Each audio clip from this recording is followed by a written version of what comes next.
Imaginez un plastique comme celui-ci, je pense que vous l'utilisez constamment. Vous utilisez ces plastiques pour emballer vos aliments, ok? Vous êtes constamment en contact avec ces plastiques-ci. Alors, imaginez que ces plastiques-là se retrouvent dans votre cerveau, dans votre foie, dans votre rein. Alors, c'est ce qu'on appelle les microplastiques, les nanoplastiques qui sont de plus en plus présents dans notre environnement et leur présence constante suscite de véritables inquiétudes. Pourquoi? Parce que il y a une étude qui a été publiée par Niha et al. Qui met en exergue la présence des microplastiques, des nanoplastiques au niveau de notre cerveau, de notre foie et de nos reins. Alors ça, c'est une étude qui met en évidence la menace constante et de plus en plus permanente de l'utilisation des microplastiques sur notre santé humaine. Bonjour les amis, bonjour à vous, bienvenue sur Parlons de santé publique. Si vous êtes nouveau sur cette chaîne, bienvenue. Ok, je vous encourage à vous abonner parce qu'ici on parle de l'actualité sanitaire, on parle des sujets qui ont trait à la santé publique. Ok, on parle également de nos différentes expériences en santé publique et on apprend parce qu'on développe des concepts en santé publique. Donc si tu es intéressé, si tu es étudiant, si tu es professionnel de la santé, je t'encourage à t'abonner sur cette chaîne. Ou alors si tu es simplement une personne qui aime découvrir les actualités sanitaires, tu peux également t'abonner sur cette chaîne. Alors, Parlons de santé publique, ce n'est pas seulement une chaîne YouTube, c'est également une plateforme digitale qui offre des services aux chercheurs, aux jeunes étudiants pour l'accompagnement sur voilà, la rédaction de leurs projets de recherche, l'analyse des données qualitatives ou quantitatives, également la relecture de leurs documents. Donc, si tu es intéressé par ces différents services que nous offrons là, tu peux nous contacter. Nous allons mettre à ta disposition un spécialiste qui va t'accompagner pour ta recherche. Alors, aujourd'hui, on parle d'un sujet très important, ce qu'on appelle les microplastiques et les nanoplastiques, qui, d'après cette recherche dont nous allons nous baser pour faire cette vidéo, sont de plus en plus présentes au niveau de notre cerveau, mais pas que, également dans notre foie et également dans nos reins. Alors, déjà, c'est quoi les microplastiques? Les microplastiques, c'est véritablement un ennemi silencieux, ok, parce que ça progresse de façon lente, mais progressive au niveau de nos différents organes. Les microplastiques, ce sont des particules de plastique, ok, qui ont un diamètre inférieur à 500 micromètres.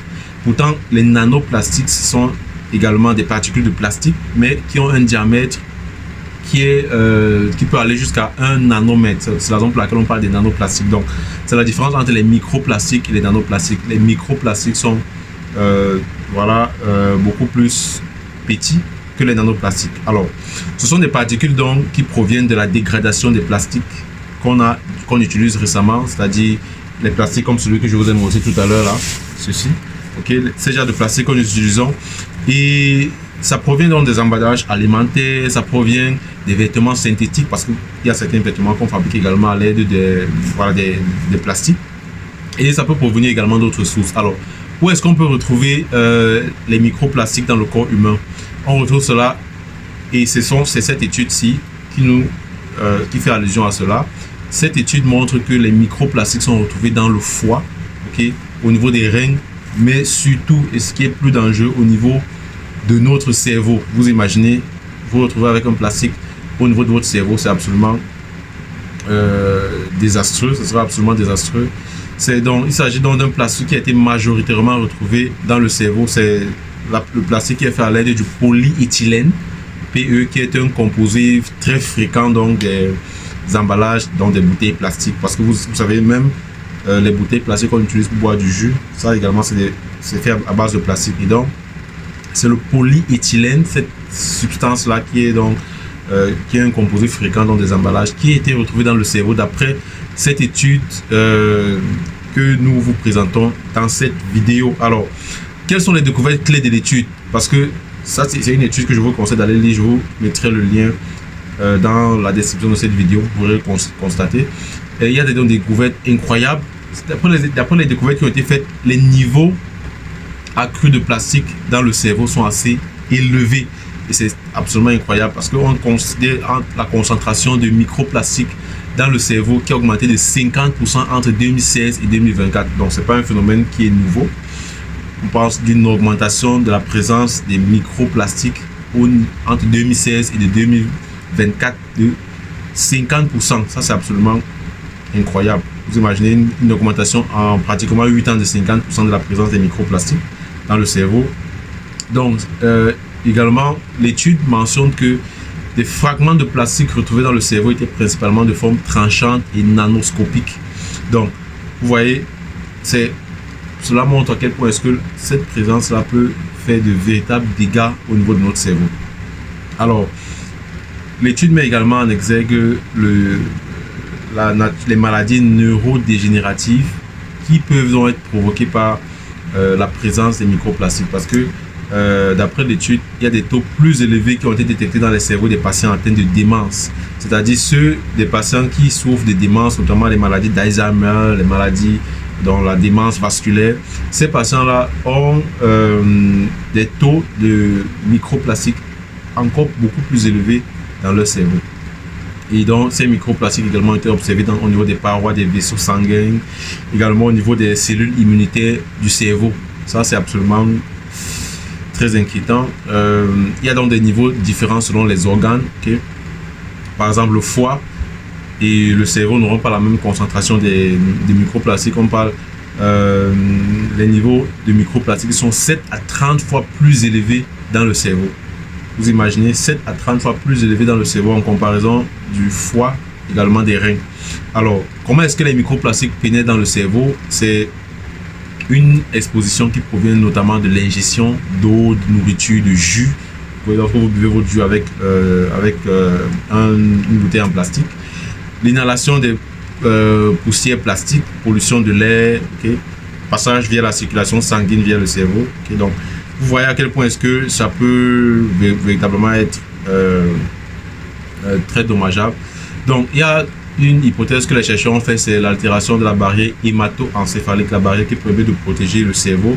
C'est une barrière normalement qui va faire en sorte que les substances nocives ne puissent pas être en contact avec le cerveau. Et donc, une accumulation prolongée de microplastiques au niveau de cette barrière-là va affaiblir la protection de cette barrière et donc favoriser le processus inflammatoire, dont la prolifération ou alors la transmission des substances nocives au niveau de notre cerveau. Donc, bien évidemment, ça présente plusieurs risques pour la santé humaine, notamment l'inflammation. Okay? Lorsque cette barrière qui protège le cerveau va être inflammée, il y aura donc ce qu'on appelle, les scientifiques appellent un stress oxydatif, c'est-à-dire que ça va déclencher une réaction inflammatoire chronique. Okay? Ça va donc entraîner des maladies neurodégénératives, okay? Comme les maladies d'Alzheimer, les maladies de Parkinson, okay? Ce qui n'est véritablement pas à souhaiter à quelqu'un, parce que la maladie d'Alzheimer, vous voyez, vous perdez la mémoire de façon progressive.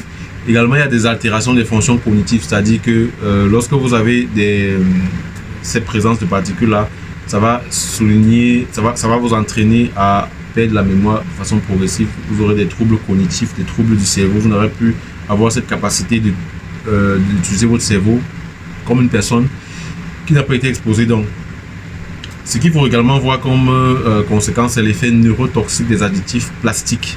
Okay? C'est-à-dire que certains plastiques contiennent des substances chimiques, comme le bisphénol, okay? Qui sont des substances vraiment dangereuses. Il y a également le phthalate, okay? le phthalate, P-H-L-A-T-A-T-E, okay? Qui sont des substances toxiques pour les cellules nerveuses et qui sont véritablement susceptibles de provoquer également des cancers. Donc, qu'est-ce qu'on peut faire? C'est par là qu'on va terminer cette vidéo. Ce qu'on peut faire, c'est déjà de réduire notre exposition aux microplastiques. Okay? On va limiter la consommation des aliments qui sont conditionnés à travers des bouteilles plastiques. Okay? On va privilégier l'utilisation des bouteilles en verre, par exemple. Okay? L'acier inoxydable, c'est ce qu'il faudra privilégier. Il faut filtrer l'eau du robinet avant de la consommer. Il faut également encourager des recherches beaucoup plus approfondies pour mieux comprendre les mécanismes d'accumulation et d'élimination des microplastiques dans le corps humain. Comment est-ce que cela comment ça se gère dans l'organisme, comment est-ce que c'est éliminé? Ça, c'est très important qu'on puisse mettre en place des recherches pour mieux comprendre ça, développer des techniques pour détecter précocement la présence des microplastiques dans l'organisme humain. Ça également, ça peut être des solutions qu'on doit envisager. Il faut renforcer, et ça c'est d'un point de vue de santé publique, renforcer les politiques de détection, de réduction autant pour moi des plastiques. Okay, on avait déjà ici au Cameroun par exemple, je pense aussi en Côte d'Ivoire, il y a eu des campagnes où voilà, on avait même mis ça dans la loi nationale où on interdisait l'utilisation du plastique. Okay? Mais finalement, cette loi-là n'a pas été respectée. Et ce qu'on remarque, c'est que beaucoup de personnes utilisent les plastiques, que ce soit dans des boutiques, dans des lieux de commerce, pour emballer dans les aliments.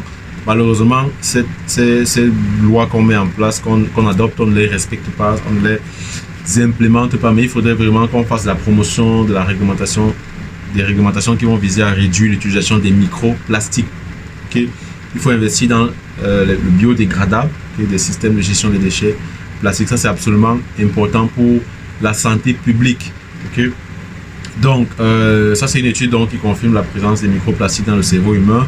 Il n'y avait pas encore dans le passé d'autres études qui montraient un taux assez élevé de microplastiques. On parle de 50% en 2024, c'est quand même élevé. Les conséquences à long terme sur le plan de la santé restent incertaines, mais ce sont des résultats qui mettent en lumière le fait que c'est un problème sanitaire mondial urgent sur lequel il faut absolument se concentrer. Et voilà, c'est important d'investir la recherche là-dessus pour mieux comprendre ce phénomène. Alors les amis, quelle est la politique de gestion des plastiques dans votre pays? Déjà, de quel pays est-ce que vous nous suivez? Et si vous pouvez nous mentionner en commentaire quelles sont les mesures mises en place dans votre pays pour lutter contre l'utilisation des plastiques. Et voilà. C'est ce que je voulais partager avec vous les amis. N'oubliez pas, vous abonner si vous n'êtes pas encore abonné, vous activez la cloche de notification. Et nous, on se revoit pour une prochaine vidéo. Sentez-vous bien.